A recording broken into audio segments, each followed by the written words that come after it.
আমাদের মেয়েরা, আমাদের মায়েরা, আমরা দেখেছি এই বিপ্লবে নারীরা তারা নেমে এসেছিল, কিন্তু পরবর্তীতে নারীরা রাজনৈতিক দলগুলোতে অন্তর্ভুক্ত হয়নি।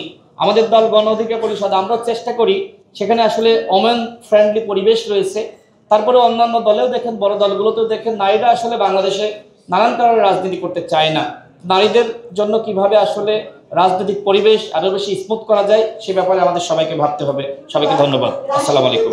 ভালো কথা বলেছে যে কনস্টিটিউয়েন্সিকে 300 কে ভাগ করে 400 করে ও 400 এর 100 হয়তো বলে থাকবে যে পুরুষ সংস্কার কমিশন কেন গঠন করা হলো না। তো আমার মনে হয় যে আমাদের মানসিকতার আসলে সংস্কার দরকার। সেই মানসিকতার সংস্কারের জন্য একটি কমিশন যদি সরকার গঠন করত, তাহলে এই রাষ্ট্র সংস্কারের যে আলাপগুলো আমরা করছি সেটা আসলে বাস্তবায়ন করা সম্ভবপর ছিল। আর আপা যে বিষয়ে বললেন যে আসন, আমার এক্ষেত্রে যে প্রস্তাব, আমাদের এখন বর্তমানে 300 আসন।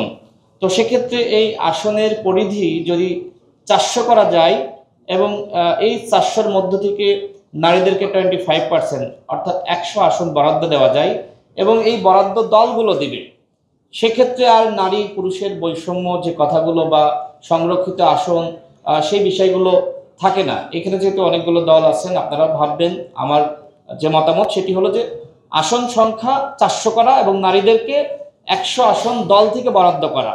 এই যে সংরক্ষিত, এটা তো কোটা। নারীরা আমরা দেখেছি যে সময় 18 সালে কোটা সংস্কার আন্দোলন করেছে, 24 সালে আবার সেই 18 সালের পরিপত্র পুনর্বহালের দাবিতে রাজপথে নেমেছে। প্রত্যেক নারী বলেছে আমার কোনো কোটা লাগবে না। যে নারীরা কোটা